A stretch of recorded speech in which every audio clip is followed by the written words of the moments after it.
Syarahnya. Taib. Makna basmalah itu ba di situ dijelaskan para ulama mensyarah, Syekh Utsaimin dan para ulama menjelaskan itu ba litabaruk wal isti'anah. Yang pertama isti'anah. Ketika kita mau melakukan sesuatu, kita memohon pertolongan kepada Allah Subhanahu wa taala. Itu maka kita membaca nama Allah di situ. Jadi ketika kita membaca ini seakan-akan kita mohon pertolongan Allah untuk melakukan pekerjaan yang mau kita rencanakan, mau kita lakukan. Kemudian itu sebelum. Kemudian ba di situ ba litabaruk juga disebutkan untuk mengharap berkah dari Allah. Maksudnya apa? Kalau pekerjaan ini selesai, hendaknya diberkahi Allah Subhanahu wa taala. Kadang-kadang ada pekerjaan selesai tapi tidak berkah. Belum sudah baru aja selesai, rusak lagi umpamanya. Jadi beda antara. Maka kalau isti'anah kita mohon pertolongan Allah dimudahkan, dilancarkan. Kemudian setelah berhasil hendaknya diberkahi Allah Subhanahu wa taala. Gitu. Hasilnya langgeng, berkahnya banyak. Berkah itu maksudnya kasratul khair, banyak sekali kebaikannya. Uang sedikit faedahnya besar. Nah, sering saya contohkan dulu, mungkin saya pernah sebutkan sini perbedaan antara berkah itu. Ada orang gajinya sedikit tapi luar biasa, manfaatnya besar bagi dirinya dan keluarganya. Anaknya bisa sekolah, ya. Dia punya motor butut bekas tapi nggak pernah rusak. Apa contoh-contoh barang tidak berkah baru saja dibeli, ya, mobil baru, motor baru, 3 hari sudah tabrakan. Ya, gitu. 3 hari sudah dicuri orang. Ya. Nah, jadi kalau kita beribadah, memiliki ilmu, coba antum bayangkan sekarang. Saat antum membaca Bismillah mau mengajukan pekerjaan, terbayang makna tadi oleh antum. Bagaimana perasaan antum, hubungan antum dengan Allah? Sangat bergantung kepada Allah. Dan sering kita melecehkan perkara yang kecil ini. Nah, sering saya kritik ini. Karena apalah basmalah itu hanya hal yang kecil. Kita pandang hal kecil sehingga sering lupa nggak bacanya. Sering sekali. Bahkan dalam momen-momen yang sangat dianjurkan kita pun tidak melakukannya. Subhanallah. Ya akhi, jangan pernah meremehkan perkara-perkara yang kecil. Justru perkara kecil itu besar berkah dan faedahnya. Antum mulai tahu tadi makna basmalah bagaimana itu adalah mohon pertolongan kepada Allah dan memohon berkah. Belum tentu antum sudah melakukan sebab-sebab yang sudah menurut kemampuan manusia sudah super, belum tentu antum akan berhasil kalau tanpa pertolongan Allah Subhanahu wa taala.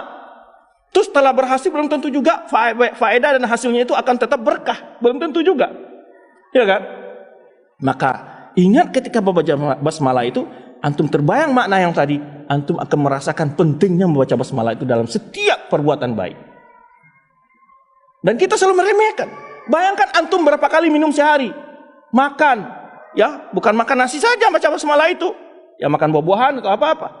Antum baca basmalah, berapa tulis pahala buat antum? Tanya sekarang, berapa pahala yang antum selama ini anggap kecil itu? Remeh itu.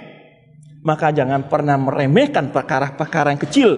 Karena perkara kecil kalau dilakukan selalu akan menjadi besar. Seminggu berapa antum melakukan pekerjaan-pekerjaan baik kalau antum mulai dari basmalah, besar enggak pahala antum? Baik, kita lanjutkan. Kemudian lafzul jalalah, Allah. Apa maksud dari kalimat ini? Ditafsirkan Ibnu Abbas, dzul uluhiyah. Dia saja yang berhak diibadati. Apa kaitannya dengan membaca nama Allah ini dan saat mau pekerjaan? Artinya hendaknya aktivitas kita itu diusahakan bernilai ibadah kepada Allah, diikhlaskan kepada Allah Subhanahu wa taala. Dibacalah bismillah. Nama Allah. Kemudian disebut dengan Ar-Rahman. Kenapa Ar-Rahman Ar-Rahim bukan Al-Karim, Al-Azim, Al-Majid? Kenapa Ar-Rahman Ar-Rahim? Karena kita sedang berharap. Maka yang kita harap apa? Rahmatnya Allah.